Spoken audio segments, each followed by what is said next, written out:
Welcome to the Butterfly Effect Podcast, episode 2. And today in this episode, we're going to talk about such an interesting thing as why you can't really stick to the diet, like any dietary restrictions, or to the minimalistic lifestyle. I know these two topics seems like they're really from different context, but as I did a little research together with my clients, and overall I just noticed very similar things about those two things. So let's begin with the basics. I'm not going to tell you what is a diet or what is the minimalistic lifestyle, but I'm going to tell you what's the one thing that combines two of those, which is limitation or restriction. And as we know, we are humans, we don't really like to be limited or restricted. Why so? Well, it's in our nature. We are created to evolve.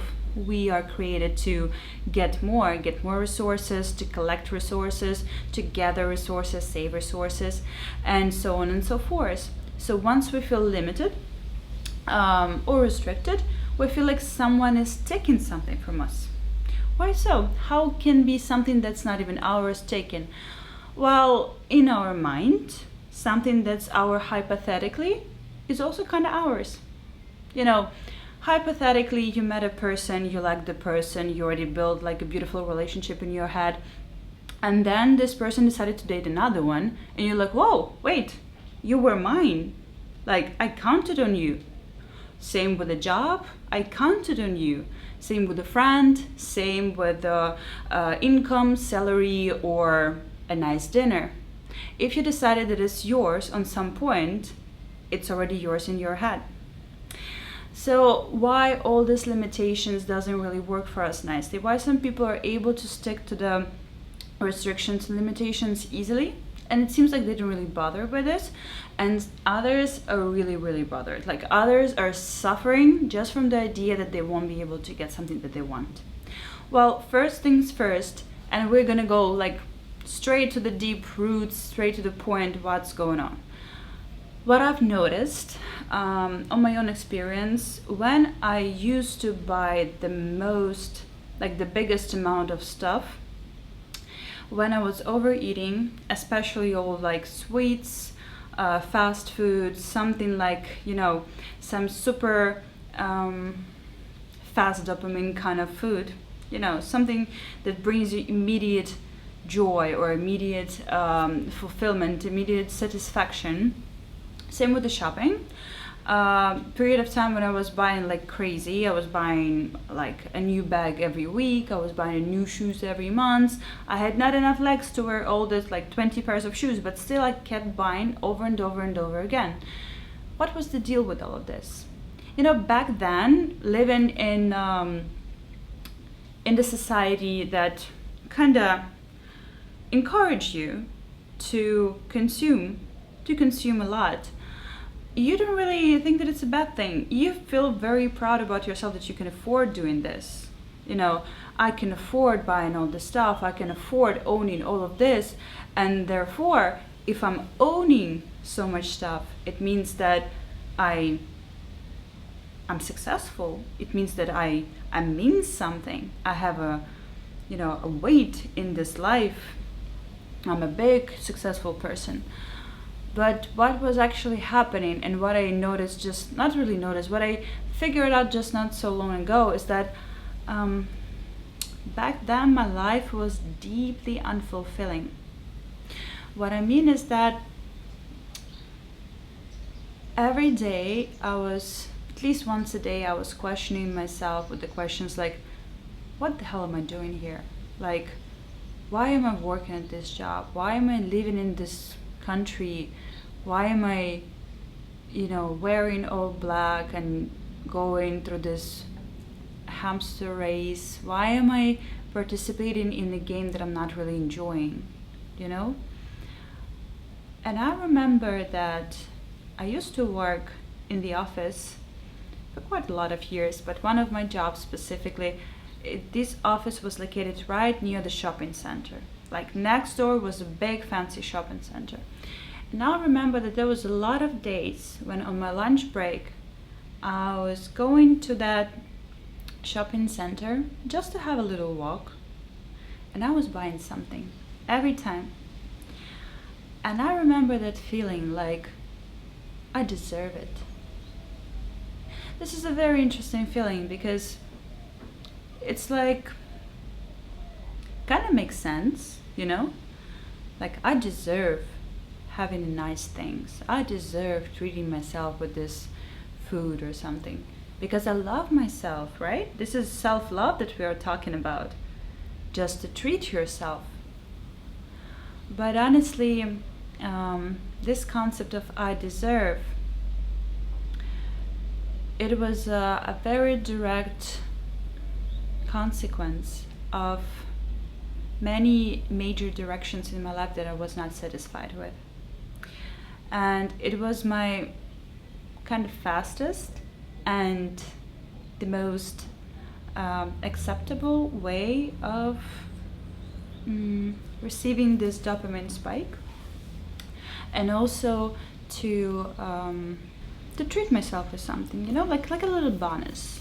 Like, you suffer throughout the whole day on this job, you deserve a little nice something, right? You deserve this bag, you deserve this clothes, you deserve this food, you deserve a new skincare or new makeup or anything, to be honest. Because what's the point of all of this suffering for money, for example, right? If you don't spend this money on treating yourself. The idea is that we can build like lots of different concepts using these blocks of deserving, treating yourself, fake self-love.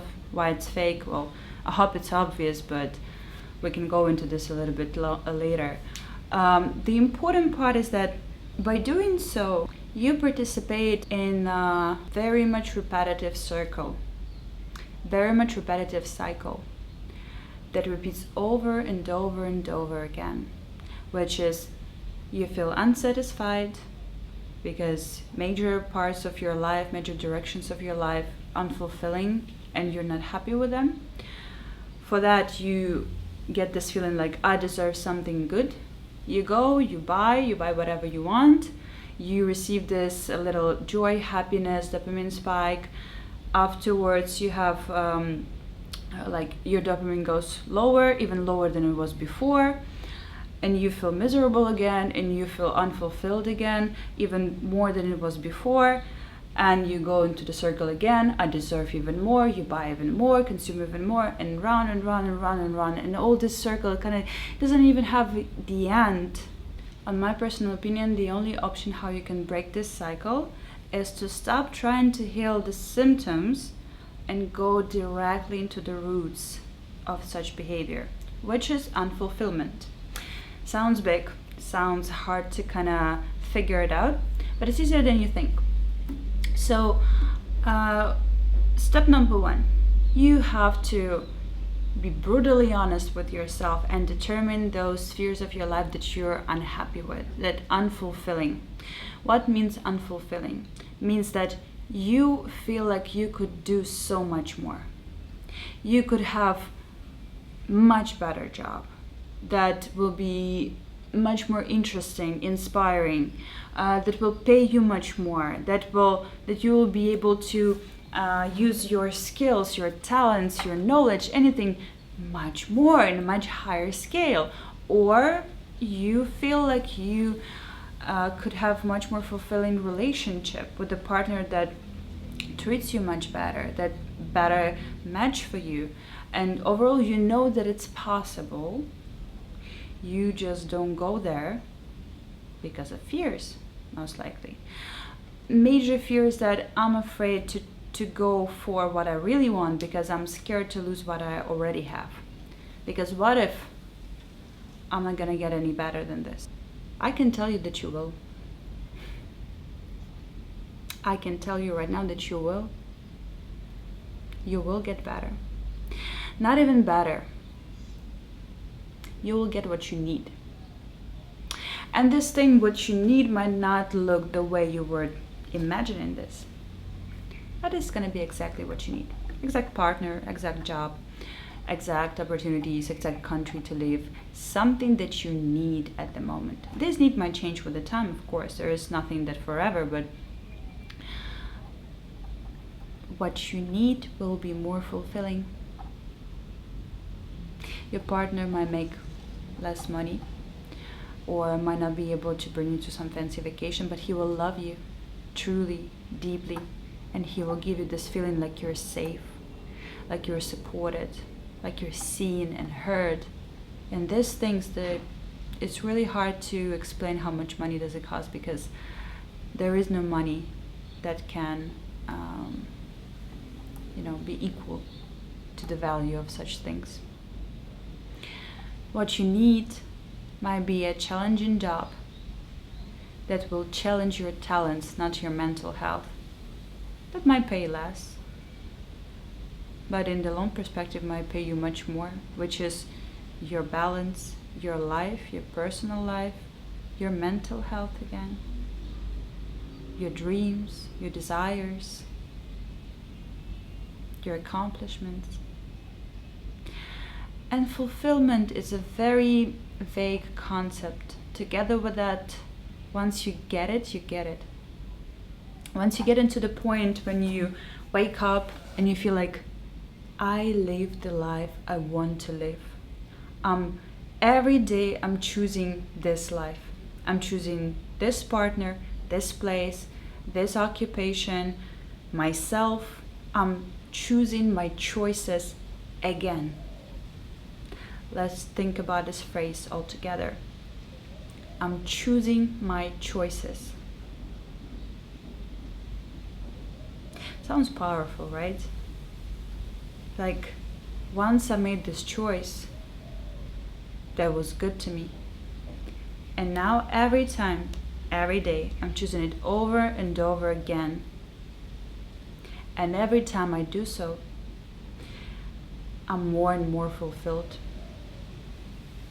I more and more trust myself, believe myself, love myself even. So the roots of the problem is basically that unfulfilling life, that it's like a headache, a pain that you can't run away from. And once it hurts, it doesn't hurt 24/7, but once it hurts, you anxiously try to fill the void with anything that can work. For many people, it's also such things as drugs or alcohol or stuff like this, something to fill this void, something to not feel this pain anymore.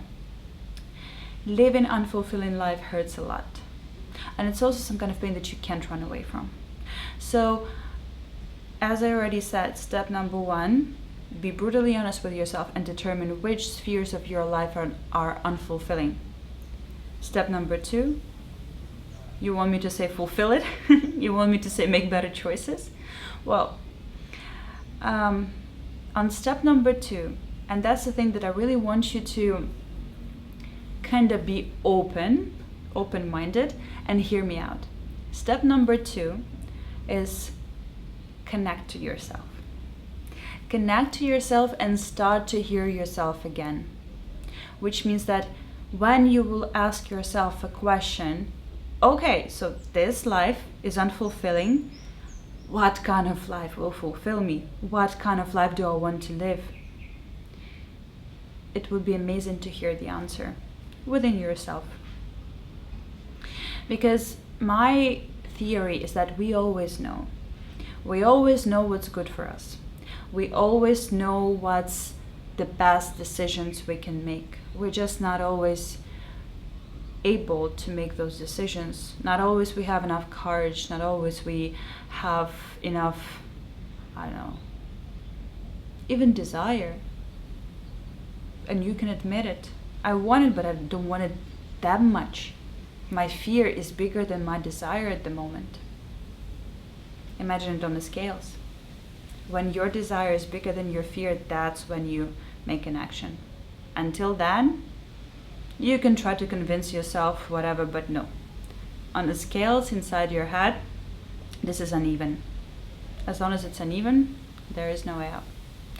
So, step number 2 is connect to yourself in order to start hear yourself again. how to do that is, well, there is a couple of different options. First of all, you can do any kind of practices that's basically their main point is to reconnect with yourself, which is meditation, breath work, yoga, even gym in some order. When you spend time with your mind and your body consciously, then you build these connections. When you're not running away from your thoughts, but you're facing them, that's when those connections are getting built. Even when you go to the gym and you consciously train with attention to your body, to each muscle of your body, with gratitude to your body for being strong, for being flexible, for supporting you, for giving you this chance to train and to be active, to have an active lifestyle. This is also conscious time spent with your body, and it also reconnects you with yourself. Meditation, breath work, it's really obvious. That's the time when you go deep into your subconscious, deep into your thoughts, deep into your feelings, your emotional state. It's an amazing tool to reconnect with yourself. Together with that, I highly recommend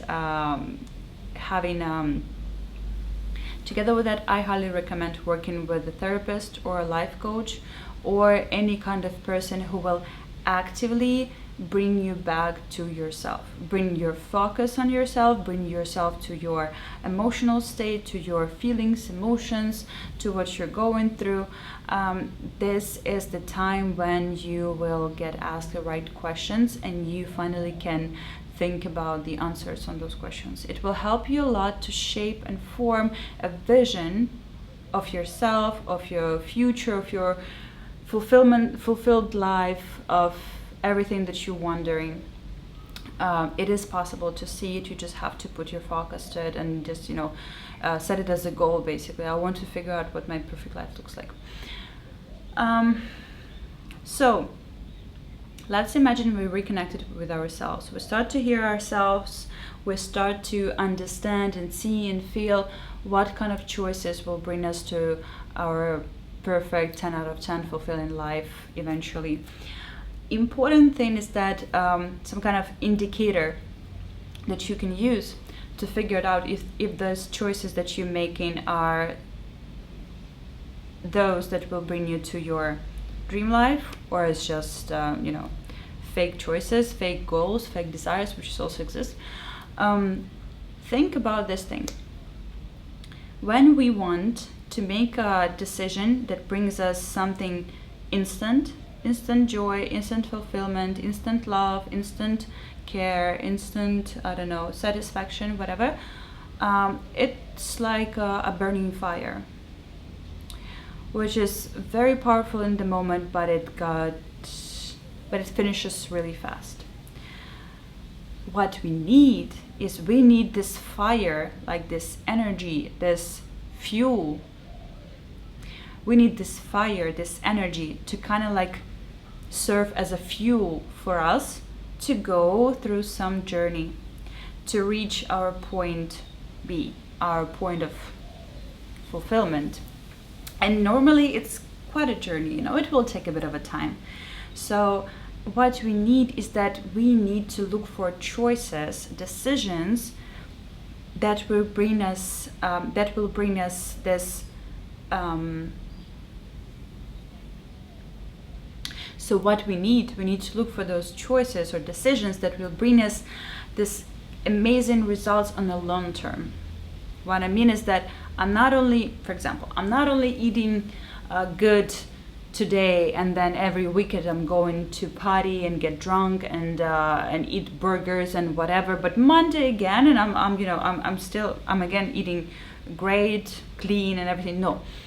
If I'm making a decision that what I'm eating is important for me, and I set some boundaries, some not really limitations, but I have beliefs, I have knowledge, and I have beliefs what kind of food is good for me, and I'm listening to my body so much, so I know if I'm eating food that doesn't serve me well, I will feel bad, I will feel heavy, I will feel dizzy, I will feel bloated, all of these things. So I'm not eating this junk food, not because I put some limitations on myself and I follow someone else's orders, desires, or dieting restrictions, not to just be beautiful or something. I do this for myself, so I will feel great. I will feel my best self, in my best shape and my best health condition every day. Because what's the point of keeping all of this if one day you decided, okay, I'm a trash can again, I'm gonna just throw everything into my body and whatever happens, happens. What's the point of this, right? So when we make any kind of decision out of a connection with ourselves, out of the really deep, great understanding who we are and what we really want, this decision will never look like restriction to us. It will never look like it limits us from something, because everything else out of this decision is just not ours. Same with the minimalistic lifestyle. From some perspective, we're buying lots of things. We're like over consuming because we don't know what's ours. We don't know what's our style in clothes. We don't know how much we really need. We have this void inside of us that asks for more and more and more, no matter how many great things we already own. We want to buy something to show other people some vision of us that we're not really it. There is lots of different reasons why we're doing this, but the core idea is that once I'm living my fulfilling life, I know who I am, I know what I want, and I'm happy, I'm just fulfilled. Overall, my life is amazing. I don't have this void inside of me. I don't have this need of buying something every time when I feel a little bit sad or confused or something. I don't need to buy something to prove that I love myself. This is not self-love. And that's exactly how it works. So just to summarize things, I believe that for the last couple of years, many people awaken, especially after COVID and all these restrictions and the feeling like world turned upside down and will never be the same. And me personally, I felt like I never felt so much that we live in a matrix, that we follow the rules that we don't really understand, that we limit ourselves, that we serve someone else, not us. I believe that those awakened people, they start to see the roots of the problems. They start to see the roots of their actions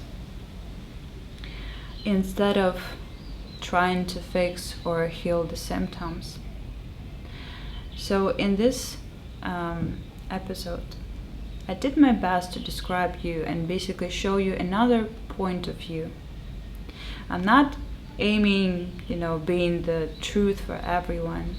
I'm absolutely open for any other decision, opinion, lifestyle, or vision that any other person lives with and happy with.